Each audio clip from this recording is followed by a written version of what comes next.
जयंती भी है और मैं आज अपने सभी साथियों की ओर से माननीय प्रधानमंत्री जी को धन्यवाद देना चाहूंगा कि ये 150वां वर्ष सरदार पटेल आज है और पूरे एक साल तक पूरे देश में उनका 150वां वर्ष बनाने का जो निर्णय लिया है उसके लिए हम प्रधानमंत्री जी को धन्यवाद।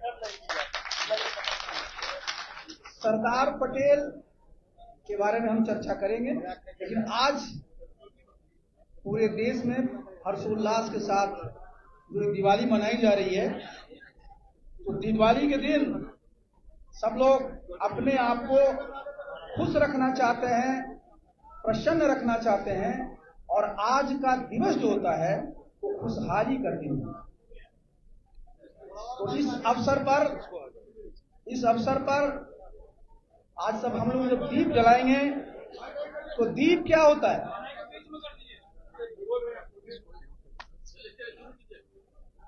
दीप जो होता है अंधकार को तो दूर ही करता है, आशा जगाता है। तो मैंने अपनी पार्टी का जो नाम रखा है ना, अभी मैं शॉर्ट में बोलूंगा, अगर आप उसको शॉर्ट करिएगा तो उसका नाम ही आशा है।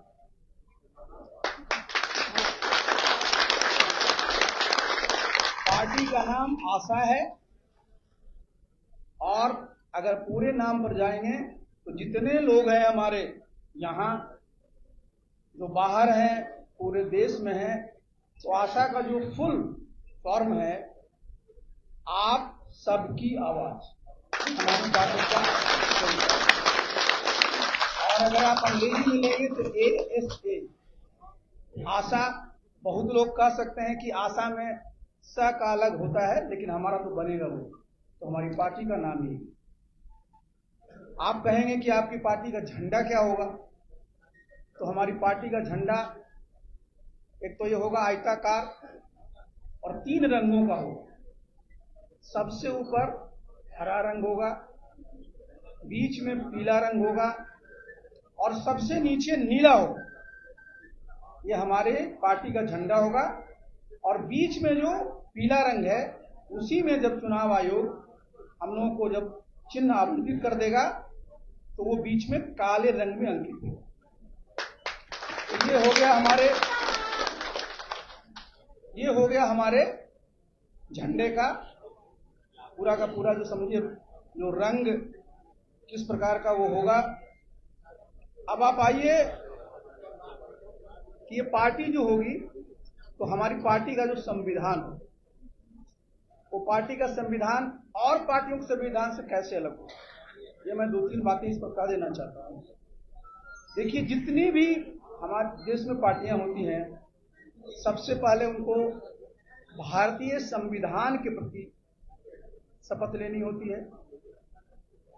जो भारतीय संविधान की मूल भावना है, देश की एकता, अखंडता, सबको उसमें समाहित करते हुए जो हमारा प्रियम्बुल संविधान का, उसमें से जितने महत्वपूर्ण भावनाएं हैं, जो सिद्धांत हैं, उसको हम लोगों ने अपने पार्टी के संविधान में शामिल किया है।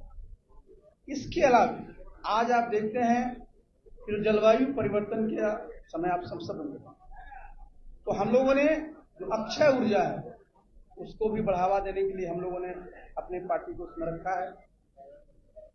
इसके अलावा आगे जो ऊर्जा के क्षेत्र में बहुत बड़ी क्रांति होने जा रही है और बिहार उसमें लीड करेगा और ये युग जो होगा वो हाइड्रोजन, हमारे हाइड्रोजन एक बहुत बड़ा सोर्स हमारी ऊर्जा का होगा, अक्षय ऊर्जा का, उस पर भी हम लोगों ने चर्चा की।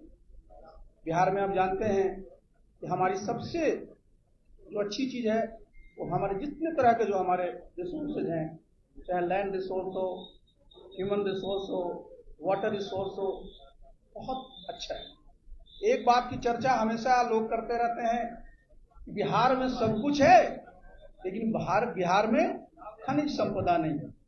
इसके बारे में मैंने पिछले 2.5 वर्षों में एक बार नहीं, कई बार मैंने इसकी चर्चा की कि हमारे बिहार के लोगों को लगता है कि चूंकि हमारे पास खनिज नहीं है तो हमारे यहाँ उद्योग धंधे कैसे नहीं। लेकिन मैं आपके माध्यम से पुनः इस प्रेस कॉन्फ्रेंस के माध्यम से सभी लोगों को, देश के लोगों को, बिहार के लोगों को बताना चाहता हूं कि बिहार में किस प्रकार की खनिज संपदा उपलब्ध है, ये जानना चाहिए। इससे सब लोगों का मनोबल बढ़े। सबसे पहले आज आप देखिए, आज जितनी भी टेक्नोलॉजी, जितने हम लोग आप यहाँ पर आईटी से जुड़े हुए हैं, जितना भी हमारा डिफेंस का, जितने तरह का विमान देखते हैं, जितने तरह की मिसाइलें देखते हैं, जिसका भी नाम आप लीजिए, सब में जो यूज होता है वो है रेयर अर्थ। हम लोग सब जब केमिस्ट्री पढ़ते थे अपने स्कूल में, तो पीरियोडिक टेबल जब आप देखते हैं तो 17 एलिमेंट्स का एक ग्रुप है।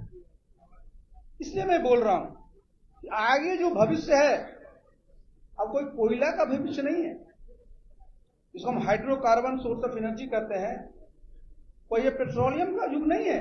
ये आपने सब देखा है कि 2070 तक सब लोगों को कार्बन न्यूट्रल होना। तो युग किसका है? अब ये जो युग है उसमें जिनके पास इस प्रकार की चीजें उपलब्ध हों। तो बिहार में तो आप देखते हैं कि सूर्य भगवान भी हमारे यहाँ वर्षों तक, महीनों में काफी महीने अपना यहाँ अपनी रोशनी देते हैं, अक्षय ऊर्जा का उत्सव है। तो मैं रेयर अर्थ की बात किया तो मैं वैसे नहीं बोल रहा हूं, क्योंकि जो हमारा जियोलॉजिकल सर्वे ऑफ इंडिया है उसका सर्वे की रिपोर्ट है। मैं जो स्टील मिनिस्टर भारत सरकार में था 1 साल के लिए, उस समय जो हमारा नेशनल मिनरल डेवलपमेंट कॉर्पोरेशन है, उसने जो बिहार में पूरा का पूरा जो सर्वे किया है, उसमें बताया गया है कि पूरा जो गया से लेकर करके हमारा 335 तक का जो हमारा पहाड़ी इलाका है, उसके नीचे में इसका बहुत बड़ा भंडार है। आज दुनिया का जो रेयर अर्थ का 80% जो सप्लाई होता है वो चीन से, इसलिए पूरी दुनिया उसी पर आश्रित है। आज भारत में भी हम लोग 5वें स्थान पर है रेयर अर्थ में दुनिया में। 6% हमारे पास जो है वो है, लेकिन उसका सबसे ज्यादा अगर कहीं है तो बिहार में। अब देखिए है क्या, जरा हम लोग का मनोबल ऊंचा होना चाहिए। कोई चर्चा इसकी नहीं करता। मैं कुछ दिन पहले ही देख रहा था, एक सर्वे हुआ तो आंध्र प्रदेश में भी रेयर अर्थ पता चला, और वहां इसको लोग काफी उसको प्रचारित कर रहे हैं। लेकिन बिहार में अगर नेता को पूछिएगा कि खनिज के नाम पर, कि लोग बालू से आगे बढ़ते नहीं, जबकि अपने पास रेयर अर्थ सबसे अच्छे क्वालिटी का और सबसे अच्छी मात्रा में उपलब्ध है। तो आगे जब हमारे पास है उस पर हम लोगों को काम करना होगा और भविष्य बिहार का। सोना आप सब जानते हैं, हम लोग पढ़ते थे तो कोलार फील्ड था कर्नाटका में, जहां सोना मिलता था, खुदाई। अब वहां भी खुदाई बंद है। अपने देश में कहीं सोना की खुदाई नहीं चल रही। पूरा देश में जो सर्वे मैंने कहा आपको, आर्कियोलॉजिकल सर्वे ऑफ इंडिया नहीं, ये जियोलॉजिकल सर्वे ऑफ इंडिया ने किया और हमारे एनएमडीसी ने किया, तो ये जान कर करके सब बिहार वासियों को, देशवासियों को प्रसन्नता होगी कि बिहार में एक नहीं 2 जगहों पर सोना का कूद खंडार मिलने की संभावना है। और वो कहां है? अब जेठियन आप जानते हैं, जहां की गया, नवादा, नालंदा का बॉर्डर मिलता है। अब जमुई जगह का नाम ही सोनो है। इस पर काम करने की है। और देखिए हम लोग का क्या संकल्प होगा बिहार के लोगों का। कभी भी बिहार पीछे नहीं था। बिहार आप जानते हैं ये सत्ता का केंद्र था। कई 100 वर्षों तक दुनिया में हम लोगों ने शासन किया था, तो बिना संसाधन के। लेकिन आज सब चीज में हम पीछे रह जाते हैं, आगे हम पीछे नहीं रहने वाले। तो आगे क्या होगा? जब सोना है, अगर मैं दावा तो नहीं करता, लेकिन निश्चित रूप से अगर मैं आगे और मैं मंत्री रह गया होता तो अब तक काम शुरू हो गया। तो जब सोना मिलेगा, रॉयल्टी तो आएगी, लेकिन हम सब लोग प्रयास ये करेंगे कि सोना से संबंधित जितने भी उद्योग धंधे हैं वो बिहार में ही मिलने लगे और बिहार के हमारे साथ में। टंगस्टन बहुत ज्यादा मात्रा में यहां पर है, फास्फोरस बहुत ज्यादा है। तो मैं बता दूं कि जितने भी तरह की एलिमेंट्स की, मेटल्स की आगे आने वाले, जिसको हम लोग कहते हैं सुपर टेक्नोलॉजी, सेमी कंडक्टर का पूरा समय आ रहा है, ये सब में उसकी जरूरत पड़ेगी और बिहार में ये अपूर्व मात्रा है। तो मैं बिहार वासियों को आश्वस्त करना चाहता हूं कि आप अपना सिर्फ बालू पर मत आश्रित रहिएगी, हमारा जो है खनिज है। हमारे पास इस प्रकार के खनिज है और इससे ही हमारे लोगों को आगे रोजगार के अवसर प्राप्त। खेती के बारे में आप जानते हैं कि सबसे अच्छा है जमीन है, सबसे अच्छी जमीन हमारी है, इस पर आप बहुत पहले भी सुनिए। अब एक मैं आपको चर्चा कर दूं कि हमारी पार्टी में संगठन का क्या स्वरूप होगा, ये आप जानना चाहिए। तो जो हमारा संगठन राष्ट्रीय स्तर पर होगा, प्रदेश स्तर पर होगा, जिला स्तर पर होगा, जहां नगर निगम है उस स्तर पर भी होगा, प्रखंड स्तर पर होगा, पंचायत स्तर पर होगा और बूथ स्तर। आप सब जानते हैं कि मैं एक दल का राष्ट्रीय अध्यक्ष था, तो मैंने उस पार्टी का प्रयास किया था बूथ स्तर पर ले जाने का। तब तो चूंकि अपनी पार्टी बनाए हैं तो हम लोग इस पार्टी को बूथ स्तर पर पहुंचाएंगे। और जो सदस्यता अभियान, सामान्यतः जितनी पार्टियां हैं, भाजपा को छोड़ दीजिए, तो सब लोग आज सदस्य बनाते हैं, उसमें किस चीज का प्रयोग करते हैं? रसीद का। इतने कागज की छपाई होती है, आप समझिए उस कितने पेड़ों की कटाई करनी पड़ती है, उसके ट्रांसपोर्टेशन में कितना खर्च होता है, रसीद का जो हिसाब किताब लेना पड़ता है। तो हम लोगों ने जो टेक्नोलॉजी है ना, इसका सहारा लेंगे सदस्यता अभियान चलाने में। और टेक्नोलॉजी आज देखिए, जो मोबाइल टेलीफोनी जो है वो आज देश के हर एक कोने में उपलब्ध है, हर एक कोने में उपलब्ध है। और आज आप इस बात को जान लीजिए कि इसमें मिस्ड कॉल के जरिए आप सब चीजों को जो है अपनी बात को कह सकते हैं। ये जरा समझना बहुत जरूरी है। तो हम लोगों ने जो मेंबरशिप का जो ड्राइव रखा है वो मैं रखा हूं मिस्ड कॉल के माध्यम से। मिस्ड कॉल के माध्यम से मेंबरशिप का होगा। नंबर जो है इसका हम लोग आगे रिलीज करेंगे। नंबर जो है वो हमारे पास नोट कर लीजिएगा, वो आपको 910 है, 218 है, 6677 ये हमारा नंबर है। और इस पर आज हम लोग सदस्यता अभियान की शुरुआत भी करेंगे। ये तो हो गया हमारा सदस्यता कार्ड। उसी में जब आप डालेंगे, सामान्य पार्टियों में क्या होता है कि कोई एक्टिव मेंबर बनना चाहता तो 25 मेंबर बनाने पड़ते। हमारे दल में 10 मेंबर बनाने वाले को हम लोग एक्टिव मेंबर बनाते। जो एक्टिव मेंबर बनते हैं वही पार्टी के पदाधिकारी हैं। तो जो मिस्ड कॉल जब करेंगे उसमें उनका लिंक आएगा, लिंक पर डिटेल जानेंगे, उससे अपना वो कार्ड भी बना सकते हैं, परिचय पत्र भी निकल सकता है। और हमारा जो एक्टिव मेंबर का है उसमें हम लोग एक नंबर देंगे, रेफरल नंबर रहेगा, उसके माध्यम से वो अगर एक्टिव मेंबर बना लेंगे उसका भी लिस्ट हमारे पास। इस प्रकार हम लोग मेंबरशिप का ड्राइव चलाएंगे। और मेंबरशिप का ड्राइव चलाएंगे, जब तक हमारा मेंबरशिप नहीं बन जाएगा तब तक हम लोग जितने भी हमारे महत्वपूर्ण पद हैं उस पर पदाधिकारियों को तब तक मनोमीत करेंगे। जब हमारा मेंबरशिप ड्राइव हो जाएगा तो हम लोग चुनाव करेंगे संगठन का। संगठनात्मक चुनाव होने के बाद हम लोग उस चीज को किया है। अब आप आइए कि भाई जो हमारा काम करने का जो तरीका होगा, तो काम करने का तरीका हम लोग का वही होगा कि हम लोग जनता से पहले भी जुड़े रहे हैं, फिर जुड़े रहेंगे। और सब साथियों को हम लोग ने यही अपनी बात को रखा है, समझाया भी और समझते भी हैं। इस पार्टी को कभी भी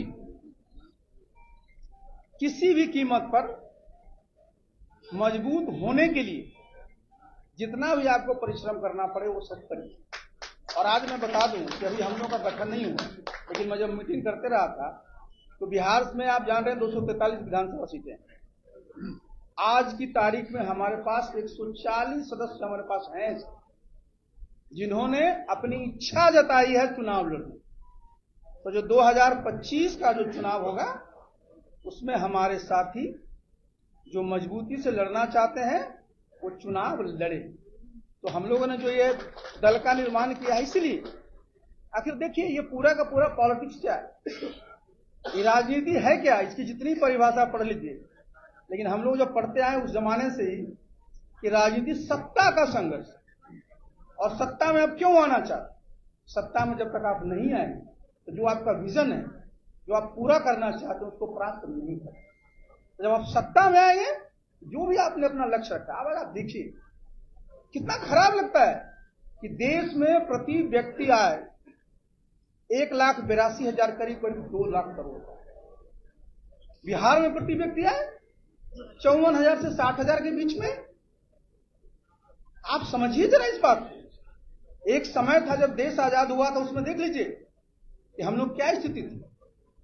आप आगे देखिए, प्रधानमंत्री जी का सपना है, पूरे देश के लोगों की सोच है कि 2047 में जब 100 साल पूरा हो जाए तो बिहार भी विकसित प्रदेश बने, जब देश विकसित राष्ट्र बनेगा। तो आप सब मीडिया के साथी आप जानते हैं कि अनुमान क्या है कि 2047 तक जो करीब करीब 2 लाख प्रति व्यक्ति आए हैं वो 15 से 16 लाख हो अगले 22 साल। तो बिहार में जब सोचिए कि आज हमारा 54,000 से 60,000 के बीच में है, तो आप समझ लीजिए कितना मेहनत करना पड़ेगा। 30 गुना लोगों की आमदनी बढ़ानी पड़ेगी। और आमदनी कैसे बढ़ेगी? आमदनी बढ़ेगी जब आप निवेश करेंगे किस क्षेत्र में, जितने हमारे जो कृषि का क्षेत्र है, ऊर्जा का क्षेत्र है, और ये पूरा का पूरा जो हमारा जो उद्योग के बारे में मैंने चर्चा किया। तो एक बात की मैंने जो चर्चा की थी हाइड्रोजन के शुरू में, तो आपको पता है कि अब जो है आगे जब हाइड्रोजन एक मुख्य स्रोत होगा तो बिहार में जल की कमी नहीं है। हमारे यहाँ पूरा का पूरा जल का इतना संसाधन है, अक्षय हमारे पर ऊर्जा होगी तो इलेक्ट्रोलाइसिस प्रोसेस से हाइड्रोजन का निर्माण हम लोग कर सकते। अपने यहाँ 2-3 और मुद्दे हैं जिनकी मैं चर्चा करके आपको समाप्त करूंगा। एक, आप सब लोग जगह देखते हैं जो हमारे शिक्षा का क्षेत्र, जो हमारे शिक्षक हैं, जो हमारे छात्र हैं, मैं देखता हूं हम लोग पढ़े, गांव से पढ़े, मेरे पिताजी भी शिक्षक रहे, गांव से पढ़ करके जब कोई आरक्षण नहीं होता था उस समय हम लोग आईएएस बने। कोई ट्यूशन कहीं नहीं, वही शिक्षक पढ़ाते थे और सब बने। आज आप देखिए यहां क्या होता है, शिक्षा विभाग में रोज उनका टाइम ही टेबल निर्धारित होते रहता है कि 9 बजे आना है कि कितने बजे जाना है। बच्चा है उसका काम क्या है? ज्ञान अर्जन करना। बच्चे कितने देर तक अपने ध्यान को लगाएंगे? अब उनको अगर लंबे देर तक रखिएगा स्कूल में तो पढ़ने में ध्यान लगेगा? मैं देखता हूं, वही मैं सवेरे सवेरे जब मॉर्निंग वॉक में निकलता हूं, 5 बजे के बाद से सब माताएं अपने बच्चों को खड़े हैं बस स्टैंड पर। हम लोग का स्कूल का टाइमिंग होता था, मैं जानबूझ के बोल रहा हूं, 10 बजे से 3 बजे। अच्छा से सवेरे का रूटीन भी होता था, लोग खाते भी थे, आधे घंटे का टिफिन होता था और 3 बजे बच्चे सब घर चले जाते। उसी में से सारे लोग आखिर जो हमारे डॉक्टर राजेंद्र बाबू यहीं से पैदा हुए, बिहार के प्रथम राष्ट्रपति बने, तो क्या स्कूल जाते थे 5 बजे? स्कूल का समय वही था। नीतीश बाबू मुख्यमंत्री हैं, 5 बजे स्कूल जाते थे। ये इसलिए मैं बता रहा हूं। और आप शिक्षकों को कहते हैं कि जाकर के हाजिरी लगाओ। हाजिरी पर ध्यान कम दीजिए, ध्यान दीजिए कि आखिर शिक्षक हैं, वो पढ़ा रहे हैं, उनको किस प्रकार जो है उनको किस प्रकार का ज्ञान और लोगों को बच्चों को देना हो दे रहे हैं कि वो कोई सरकारी कर्मचारी अन्य सरकारी कर्मचारियों की तरह नहीं है। वो अन्य सरकारी कर्मचारियों की तरह नहीं है, उनका काम है ज्ञान दे। अब आप रोज उनसे स्पष्टीकरण पूछेगा कि अच्छा आप आज हाजिरी लगाए हैं तो 9:05 में आए हैं। हम लोग पढ़ते थे, हम लोग जेएनयू में भी पढ़े, गांव के स्कूल में पढ़े। वो फोकस रहता था कि बच्चों को ज्ञान देना। शिक्षा में देखिए हम लोगों को जब मौका मिलेगा तो हम लोग सुधार करेंगे और इस सब के लिए विन विन सिचुएशन हो, बच्चों के लिए भी, उनके गार्जियन के लिए भी और शिक्षकों के लिए। ये कोई रेगुलेटरी डिपार्टमेंट नहीं है, एक मैंने शिक्षा की जानबूझ करके चर्चा की। आप जरा आप इस पर भी देख लीजिए, आज सबसे ज्यादा लोग किस बात से प्रभावित हो रहे हैं? इस आप सब जगह जो नशा जो है वो बढ़ गया है। नशा का प्रयोग बिहार में शराबबंदी लागू है, आप सब जानते हैं। कोई भी यहाँ जो व्यक्ति है किसी प्रकार के नशा के सेवन को प्रश्रय नहीं देना चाहता है, लेकिन आप अगर समझिए बिहार में 2016 से शराबबंदी लागू हुई है। गांव में पूछ लीजिए, बहुत जगह शराब की क्या स्थिति है वो आपको पता है। लेकिन सबसे जो खराब चीज और हुई है कि नशा के जो और भी जो साधन है उसका बच्चे सब आजकल और भी लोग उसका सदुपयोग कर रहे हैं या दुरुपयोग कर रहे हैं, वो एक अलग मामला है, लेकिन उसका सेवन कर कि हमारे लिए अच्छी बात नहीं है। भाई एक तरफ तो मुख्यमंत्री जी की मंशा में कोई दिक्कत नहीं है, लेकिन खान पान को जो कानून बनाए, कानून के माध्यम से ये संभव नहीं है नशाबंदी को समाप्त करना। तो हमारी पार्टी का जो हम लोग जो सिद्धांत बनाया उसमें भी रखा है कि हम लोग जिसका जन जागरण का कार्यक्रम चला। आज का क्या है, आज देखिए जो आपका शराबबंदी का है, इस सबके लिए लॉस है। सरकार का कई हजार करोड़ का लॉस है एक्साइज का। आप देखिए कितने लाख ग्रामीण इलाके हैं, उनके बच्चे उनके लोग जो है जेल में चले गए, खर्च हुआ ना। तो आप इसमें सुधार की आवश्यकता, और हमने पहले भी कहा है और आज भी आपके माध्यम से मैं माननीय मुख्यमंत्री से अनुरोध करना चाहूंगा पूरी गंभीरता के साथ कि भाई एक हाई लेवल की कमेटी गठित किया जाए। जिस उद्देश्य से आपने शराबबंदी बिहार में लागू की थी वो कहां तक सफल हो पाई है, क्या क्या चीज और किया जाना चाहिए, जिससे कि भाई जो मनसा है वो भी पूरा हो। और बिहार के बारे में जो इमेज है, कोई आज प्रोग्राम कराने के लिए बिहार में आता नहीं, पूछिए कहां तो रांची में आ जाइए, पूछिए कहां तो बनारस में आ जाइए। तो जब बाहर के लोग आपके यहाँ आने से घबराए, आप इतने वर्षों में बिहार में कितने होटल बने हैं, आप अगर जाइएगा तो हमारे होटल अलग अलग बने हैं, लेकिन अगर आप 5 स्टार होटल के बारे में चर्चा करिएगा तो शायद ही कोई बन जाए। तो हम लोग इस प्रकार का देखिए माहौल बनाना पड़ेगा भाई, जब लोग बाहर से आए तो उनको ऐसा न लगे कि मैं ऐसे प्रदेश में जा रहा हूं जहां की डर।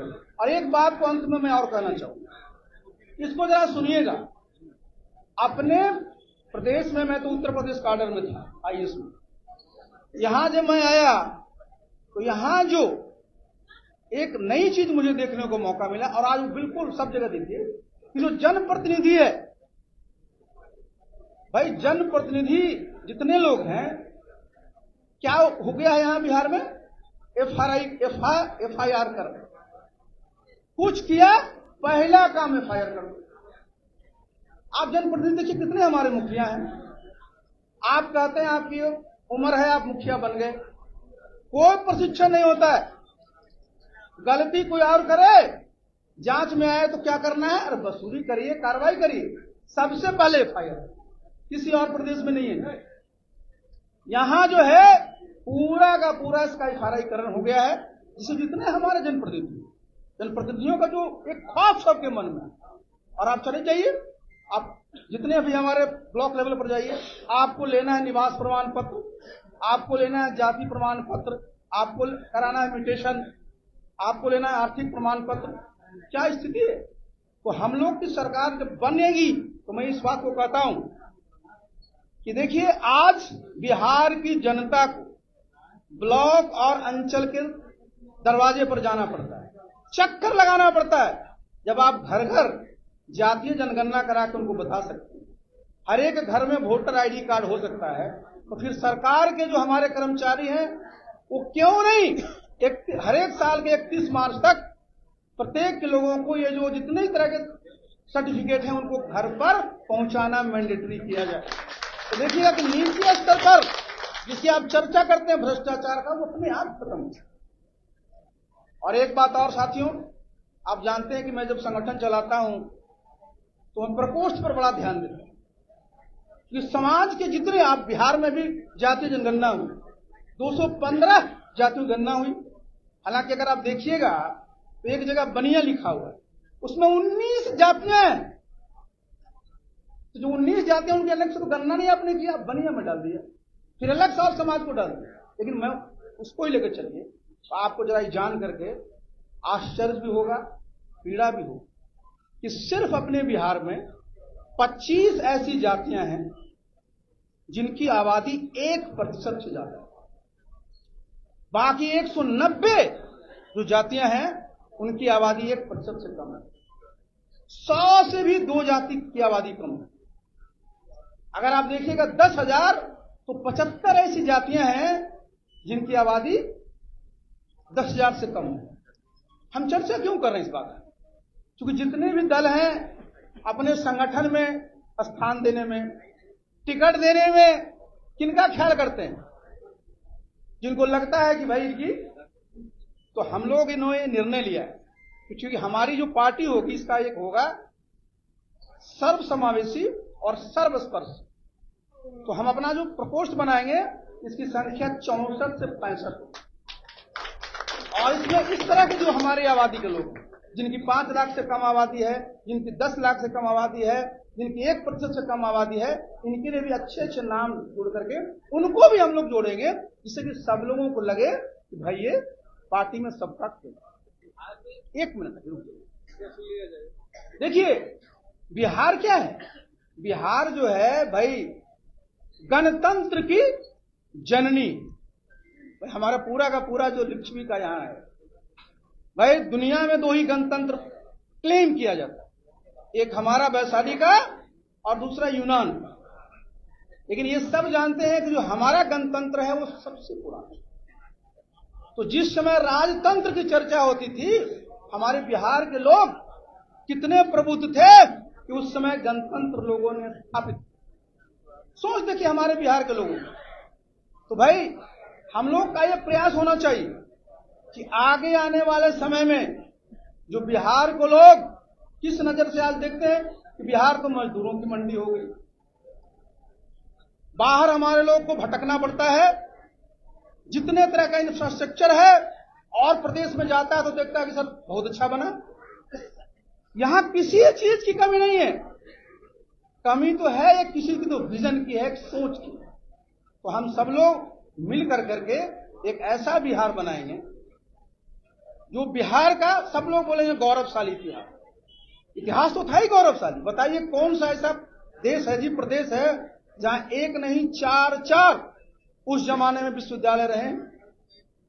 लेकिन आज क्या होता है, हमारे बच्चों को कोचिंग के लिए कोटा और जगहों पर जाना पड़ता है। ये सब चीजें हैं, ये हमारे पास जो अभी सब कमी दिख रही है, इसको दुरुस्त करना होगा। और ये दुरुस्त करने के लिए पॉलिटिकल विल, पावर विल जो आपका होना चाहिए, मजबूत होना चाहिए, और सबको साथ लेकर के चलना। तो हम लोग जितने भी लोग हैं, मैं बता दूं, हम लोग की राजनीति पूरी सकारात्मक है। बिहार के जितने भी नेता हुए हैं, जितने भी मुख्यमंत्री हुए हैं, किसी भी दल के हुए हैं, सबने बिहार के लिए काम किया है और सबको हम धन्यवाद भी दें। इसमें किसी प्रकार का जो है, सबको अपना अपना अवसर मिला, सबने काम किया, और हम लोगों को जिनकी जो अच्छाई है उसको लेकर के हमको आगे बढ़ने का। तो साथियों, आज चूंकि दिवाली का दिन है, मुझे भी और कई जगह जाना है, आप लोगों को भी जाना है, और ये चूंकि आज पार्टी की घोषणा करनी थी तो हमने आज आपको कष्ट दिया, इसके लिए बहुत बहुत क्षमा। और आगे हम लोग मिलते रहेंगे, और आपके जितने भी क्वेरीज होंगे, जितने भी परीक्षा होंगे, सबका जवाब देंगे। आज बहुत बहुत धन्यवाद।